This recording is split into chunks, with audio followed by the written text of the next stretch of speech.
Back to the levels. The guides on the upper levels can also visit the lower levels temporarily to help lost or progressive souls to awake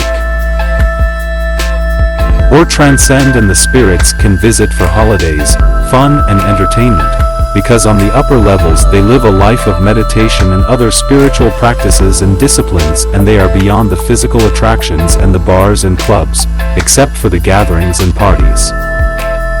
When the orbs descend the levels, they take on temporary bipedal forms so they can fit in with the lower levels and go seemingly unnoticed. However, their auras have a purple ethereal glow, so if the beings from those levels are spiritually awake, they can notice that they are higher level beings and they treat them with deserved respect. The lower levels, apart from the sub-subs, the sub and the winterland, have relaxation, recreational places and population centers such as exotic beaches, ambient lakes, babbling brooks, beautiful rivers, spatial and dense forests, open grasslands, spectacular mountains, interlocking spurs, rolling hills and encapsulating valleys for one's leisure. They also have sports activities, venues and arenas so that they can be competitive and entertained, and recreational centers such as hotels, bars, theaters, cinemas, restaurants, music venues, festivals, dance halls, art galleries, drama classes, schools, and neo and historical banquets for socializing and amusement. The lower levels do have some of the latter, but they are fueled by selfish sex, violence, and greed, and they are not deemed entertaining or alluring by the upper progressive Ethereans. In the higher levels, if one gives it their all and utilizes the true potential of the spiritual realms, one can manifest many different ways in which to communicate with their loved ones on the other side of the veil independently from the booths, just like the aforementioned guides that work with the physical.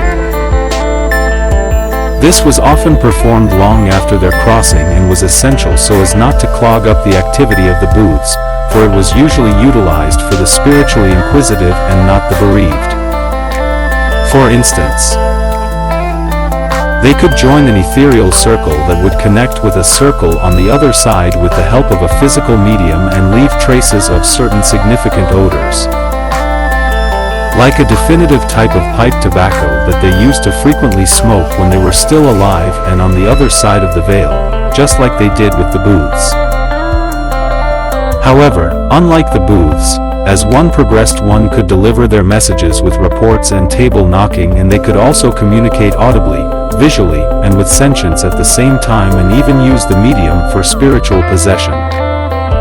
Finally, they could play trumpets that were manifested with a port, or even physically impress themselves in person by reverting back to bipedal forms of who they used to be while on the earth, with the aid of ectoplasm that would pour out of the medium at the seance. For the physical beings on the other side, it was similar to placing an invisible hand into a latex glove, revealing every detail of the spiritual presence for all to see. Jack remembered when he first mastered this, and it was again his chosen soul mate, although in another life, that he was communicating with in a spiritual circle. Another time, in yet another incarnation, he caught her out of her body as she walked on the fringes of the ethereal dimensions in the astral planes. Of course, there were times when he was in the physical and she was on the other side, and she would perform the like to enhance his spirit by helping him grow. He remembered another life where he had chosen to come down with disabilities to help others learn to grasp the true meaning of unconditional love with their living experiences. Of course, he was well aware that his physical life would suffer in the incarnation, but he knew that a lot of growth could come from it. Among his disabilities, along with being a deaf mute, he was paralyzed from the waist down. He remembered how he used to sit in his favorite chair by the window and watch the people come to and fro from the park that was beneath and at the rear to his third-floor flat. When his parents crossed over, he became a shell, for he did not even notice the home help as they came and went. If he had, and he was aware of his soul mind then, he would have noticed that his nurse was his former wife Alexia. He sat there so long whiling away the hours that he had died in his sleep only to awake disorientated, but still watching from his window. Fashions came and went along with the passing of the seasons and the years, and all he did was look out, living his dreams in everybody else's realities. His house eventually became derelict and they pulled it down. It was then that he stood up in shock and horror of having no home when he realized that he could walk, talk, and even hear, and then almost spontaneously he turned around, looked up, and he saw the tunnel, and in its center was the entrance to the light. When he finally checked back into the light, he had been lost for 700 years. That was not the only time he had ended up as a ghost. He would never forget the time that he was fully lucid at his death, and even though he had seen the light this time, he had been poisoned by his wife when she had found out about his adulterous antics with the maid. She had disguised it and pinned it on his secret lover, and the maid had been sent to the gallows for she had been caught red-handed trying to conceal the half-empty poison bottle under her pillow on her bed. It was suggested that he had told her time and time again that he would rid himself of his wife, and in the end, she simply ran out of patience, so she got rid of him in a murderous rage of jealousy and blind fury. The butler had stood up in court and said that he had seen her place the bottle under her pillow, and he knew of her illicit love affair with the master, for she had been plaguing him with her endless prattle right from the start. As a special thank you, he got a lump sum of money handed to him from the bereaved widow, and he retired and left the country to settle down in a more tropical region independent of work to a life of leisure. He did not go down the tunnel at what should have been the crossing for two major reasons. Which were: one, that although he was not a religious man as such, he had had the gospel crammed into him in his youth, and when he saw and felt that loving pull at his passing, he took it to be God, and he thought if God exists, the devil must exist also. So, he reviewed his sordid life, and he was then thrown back mentally into that final day of judgment by that all-powerful,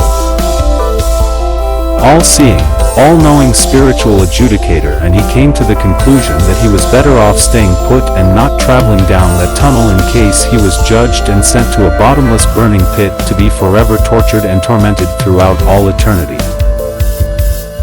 The other reason was that he wanted to get even with his murderous wife, and he plagued her until the day that she died, which was some 30 years later. After her demise, he carried on with the haunting until he was running short of energy, because his mansion and grounds could not be given away due to the ghostly tales and ghastly rumors that went with it. He had been sucking the life force out of the buyers prior to its abandonment by leaning over them as they slept, which would eventually force them to move on or meet their demise. He would even perform his antics as would-be buyers sat contemplating whether or not to purchase the old place, and then, after he had drunk their nectar, he would create havoc with his poltergeist abilities, which would send even the estate agent running and screaming out the door. He had learned of this secret when he was haunting his wife at night in her bed chamber. He had felt low and lacked vitality for some time. Then one night, as he had stood above her, he bent down to get more close and personal as he was readying to enter her dreams and turn them into yet another horrific nightmare, when he had by coincidence breathed in her breath, and the outcome was that he suddenly felt totally revitalized. Oh! How he had loved watching his victims choke as they awoke with a mixture of shock and terror on their faces. It made him feel like a psychic vampire and part of a new breed of darkness of which he was the primal member.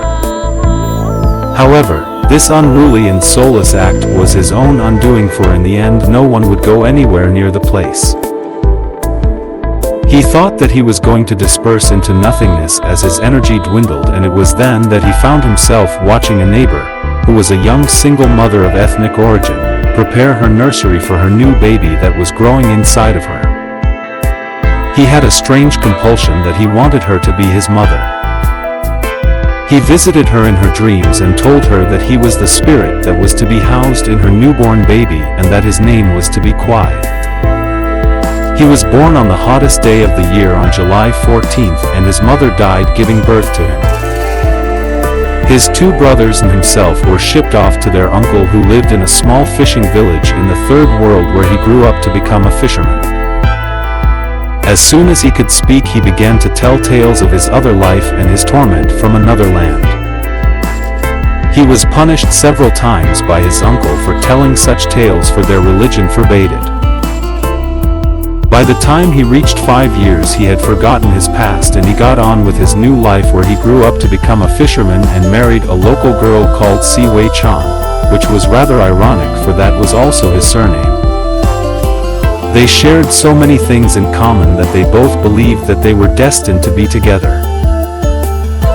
Then there was that fateful night when a tsunami overturned his boat at sea, and he perished before he even knew what had hit him, for he had gone to sleep in his bunk, so that he could get up early to spread his nets at the crack of dawn. He remembered sitting with his wife in his ethereal form and trying to tell her that he was well and that he loved her, and it was then that he saw the light. He did not recall the reason for his aversion from it, only that he hated it, so he ran away in the opposite direction. After a time, he found himself attracted to another pregnant woman. This time she had a wealthy husband whose job was a silk merchant, who spent most of his time on the road. As he grew, he learnt the pangs of loneliness as he watched his mother wither away within the dark vacuumed hours, days, months, and years waiting for the man she loved to come home, and when he did, she was jubilant and the house was full of joy. Then, after a week or two, off he would venture, and the house was full of despair and emptiness as the cycle began afresh. As he watched his mother's pain and torment, which escalated from depression into cancer, he vowed that when he grew up he would place love first above all else. However, when his parents were deceased, he was their only heir, and he followed in his dad's footsteps, as he became an exact copy of his father. He married Pasha, a small-framed woman from the next village who was an exact copy of his deceased mother.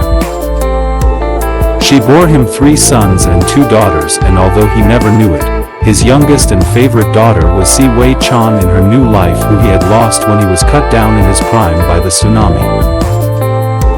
When she was born, he mended his ways, and he retired and sold off his business, where he lived to the ripe old age of 98 years until he died a natural death, and a wealthy man in not only riches, but in love. After his passing, he attended his own funeral, and he was surprised by the turnout and the respect that they showed him. He lived many lives, hopping from one body to the next like an eternal hermit crab, and always he would avoid the light. He always tried to stay close to the village that he had just left, and sometimes he would have memories of his last incarnation after his new birth, and sometimes he would not. But always by his 5th or 6th year he would lose all recollection of it, because he was either ignored or he would have had it beaten out of him. After that he became the son of a general, and he was just 19 when he was cut down by machine gun fire on the battlefield. It was as he was struggling to get to cover that he stumbled and fell on top of a mine. He died instantaneously, and he became a ghost wandering aimlessly around the battlefield, deaf, dumb, and blinded from trauma. Centuries passed, and the battle had long been forgotten, and the field was just another field that was part of a farm, but still he would wander, lost within his own twisted, tormented mind, searching for a way home. As the eons rolled by, his energy began to wane, and he became just a wisp of energy, and it was then that he was forced to make the journey down the tunnel into the light. When he got there, to his surprise, he was kept in isolation from the light in a fantastic world of green pastures and babbling brooks, as he was to heal and gain orientation and lucidity before his reintegration. Fawns and rabbits, all playing, surrounded him without a care in the world, as if they were unaware of his troubled mind. They would hop or trot over to him, and the beast that had tormented his persona for so long simply lost its power and drifted out of his being at their sheer innocence, naivety, and unconditionally loving and trusting presence. It was then that the angels who had been there all along observing and watching over him made themselves known, and they lifted him out of his torment and transported him to a spiritual hospital. Then after what seemed like an eternity, he was taken to a spiritual care center. After this he refused to reincarnate for what seemed almost another eternity, where eventually he plucked up enough courage to be reborn into the physical, but only if he could die young, naive, and untainted. So, it was then that he chose to die as an innocent. He did it for all the usual benefits, which like always was not orchestrated and chosen for a purely selfish reason. It would also be a soul group learning stage and decision, and its effects would as always be felt and witnessed on either side of the veil. The youngster's death was to help one's kin to experience helplessness at a great guilt of not being able to protect their child from harm and infantile death, and it just so happened that his wife that had poisoned him in his past life was his mother in this life. As was the butler now his father from that same past incarnation. It was not that much of a coincidence. They were in the same soul group and they had been influencing, or creating havoc throughout many lives, as well as licking their wounds and spreading love in others. When he came through the medium, the parents were shocked for the wisdom of one so young, for although in some ways he always seemed bossy and beyond his youthful years, when he came through spiritually he seemed like a counselor the way he took hold of the situation. He explained that it was not their fault, that no one was to blame, for he had chosen to die young, for it had a purpose. Of course he did not tell them the purpose, for that would truly upset the spiritual apple cart. The loss of one so young and loved so dear, and all those years leading up to the crossing over, I am sure must have been soul-destroying at the very least.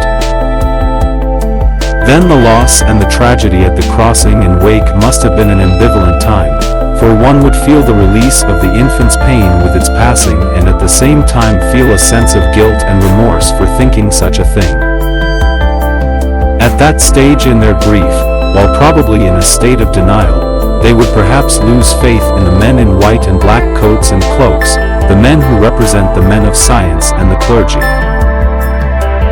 They would seek out another way to communicate with their child and shed their shame and tell him that they were sorry for letting him die and that they wished that they could rewind time and see if they could somehow cheat the infant's fate.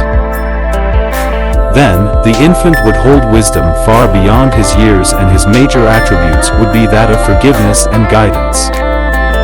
At the same time, the child had released anything that was bottled up and was holding him back from his spiritual progression at the next stage, and believe it or not, even the spirit guides and the mediums felt a sense of spiritual growth, for the spiritual communication, guidance, and acceptance is at its least the true respect and absolute awareness of life after life and its beautiful environment. Jack remembered as he explained that when he was born there had been complications with his heart, and everyone knew that the odds were against him living into his early teens. He was always a strong and sensible achiever mentally, but his heart restricted him physically. He told them that they must learn to overcome, let go, and get a grasp of the situation, and that they and he must move on, emotionally, mentally, and spiritually. They must learn that there are higher powers involved that are doing their best for all concerned.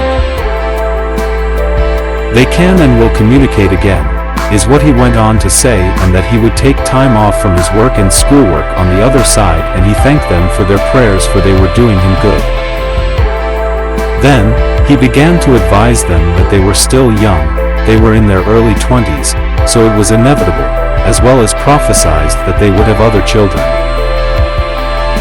He had heard that reincarnation was an option, so he was going to ask permission with the powers that be and above and see if they could arrange it that he could come back to them physically as a newborn in the near or distant future.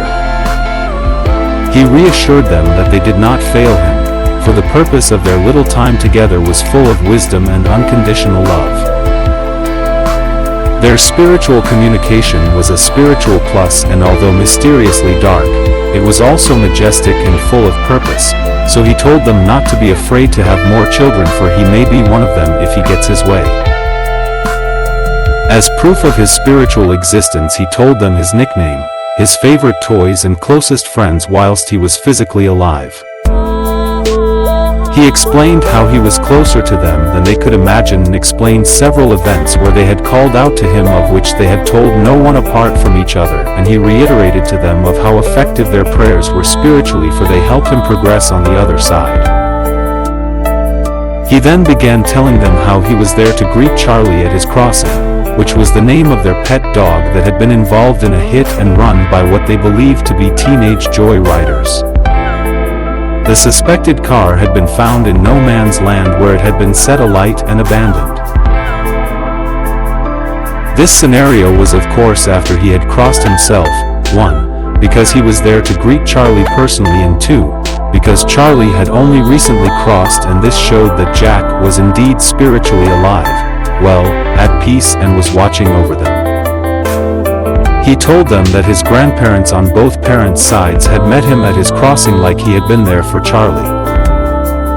He told them particulars about his post-mortal grandparents that he could not know unless he was telling the truth, for 3 of them had passed before Jack's birth. They seldom spoke of their passing, for 2 of them were tragic. For they died in an airplane on their honeymoon, and the child that had been born out of wedlock and was supposed to have been saved by their marriage was subsequently abandoned, where she being Jack's mother, spent most of her years in homes and in her late teens, youth hostels. The other grandparent, Jack's father's mother, died in labor, leaving his father a single parent who, with the loss of his wife and self-pity, had triggered his innate alcoholic gene that had ever so kindly been handed down to him from his own abusive alcoholic father. He had drunk himself to death before his child had reached the age of 12. Jack's father, then a boy of course, had somehow managed to defy the system and dodge the law by working in gangland activity in no man's land. A life that was as much as dodging the law as learning how to dodge the bullets, until he turned his behavior around when he came of age and could be considered by the system as a fit and able equal citizen. He realized that his ways were corrupt, and that if he did not change his activity and ways, that it could backfire and he could end up losing his life because of his reputation. He realized that would be ironic, for he had fallen into that life not because of hedonism and drives like most, it was so he could live in liberty and peace. He eventually found his peace in prayer and the church, which ironically was the very same church where he met and eventually married his wife. Jack, with his physical complications and his premature, although inevitable death, had rocked their world once more, and so it was that they both decided to let sleeping dogs lay and put their tragic pasts behind them. So, they never spoke of their past or parents, and if they did, they told Jack that they lived in a faraway place when Jack was alive. The fact that Jack mentioned them was proof beyond a shadow of a doubt that Jack had united with their long-lost parents, because there was no other way that he could know. He remembered how emotive and integral the whole experience had been for all, including the grandparents. He told his parents that just as he had been an animal lover over there in his short life, so it was that he worked in an animal care center on the other side. He said that he was one of a team that looked after post-mortal pets until their bereaved relatives finally crossed and came to collect them. The psychic medium stated that Jack had the wisdom of an old soul that was no doubt paying off another spiritual debt. His returning so young had inscribed youth and innocence into his eternal mix, which fell into place with his next job, which was to work in another care center where he would help children that had died in fatal tragedies and comas pass through their experience. Being both spiritual and childlike enabled him to help the lost children through their disorientation with empathy and rapport before escorting them on to the spiritual counselors and guides so they would reunite and become integrated once more with their soul group mates. So, it was that, like the ripples in a pond, the effects went out and harmony was once more regained in the light. He never did go back as another child of his parents' future, and as they healed they paid less and less visits to psychic mediums. They ceased the visits altogether when they gave birth to a fine and healthy baby daughter which they overloved in fear of losing her, and she grew up to be a spoilt brat. She abused them, sucking them dry of everything that they had financially, and then she cast them away when they were too old and run down to dispute their fate. Their baby daughter Claire had been the wrongly accused and murdered maid from their previous life, and her ways toward them was their debt. As he progressed through the light in between many lives, he rose in the spiritual ranks where he became quite an artist in his communication with the bereaved from his most recent lives that he had physically left behind. In many lives, as he excelled spiritually, he had orchestrated the earthbound souls to seek answers from psychic mediums by leaving them signs in their paths like an odor of a brand of tobacco or an aroma of a certain type of coffee. The morning before their sitting he would wake the medium from sleep or visit them during or after breakfast, where he would tell them who he was, and he would ask them to collect the tobacco or coffee or some other significant trinket that would be memorabilia to his clients. The mediums loved this kind of guidance, for it sheds authenticity into the event, for the deceased loved one special brand of coffee or tobacco only the deceased and bereaved knew about. When this kind of connection was made, it seemed, if only for a moment, to dissolve the invisible barriers, as both discarnate and incarnate were reunited and in a state of bliss. He worked spiritually in the physical realms as a guide and a muse for many thousands of years, whispering into the ears and hearts of relative strangers, giving off feelings of intuition or inspiration, guiding them with their social, economical, and global environment, or just simply helping them to create a masterpiece or some art for art's sake. He then became a soul group leader, and he seldom paid visits to the physical realm.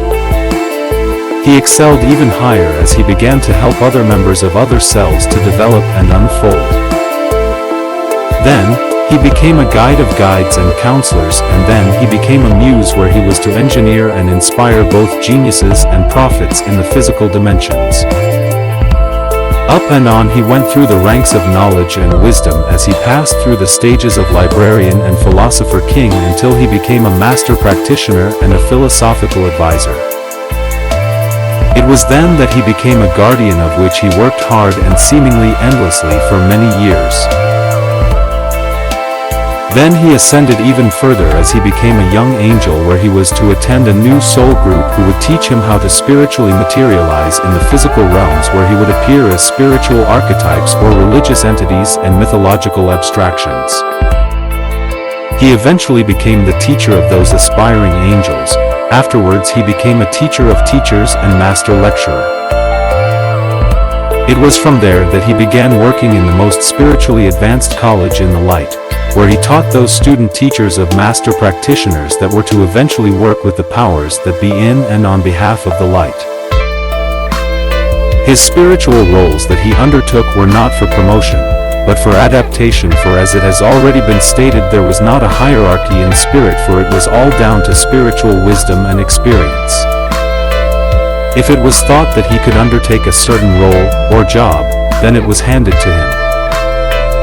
No matter what it looks like in spirit, from an outside perspective there is no spiritual hierarchy.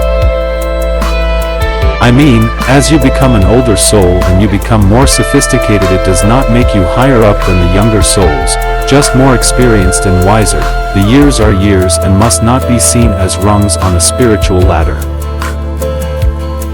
I mean, they can, as I have done, but they must not be taken literally, just metaphorically, for spiritual evolutionary purposes only, for we all have an equal part to play regardless of our sophistication or our spiritual status. However, there was an individual spiritual progression that they were on that was fueled with experience, knowledge, and wisdom. It was rumored that to reach perfection and leave the light for the void to become a god was their main objective. Again, it did not involve a hierarchy, you did not become higher, just more whole, a spiritual progression towards perfection. It was every soul's birthright and objective for all souls walk the same path in their own way, but eventually all paths lead to godhood or spiritual completion. He remembered his last day at that college, and it was on that very day that as it unfolded they gave him his greatest of gifts and accomplishments of all, which had led to his spiritual perfection, which brought about the meeting with the Gatekeeper. He remembered how he silently observed his pupils enter his class while tuning into their expectations, so he could spiritually familiarize and prepare himself for the lesson ahead.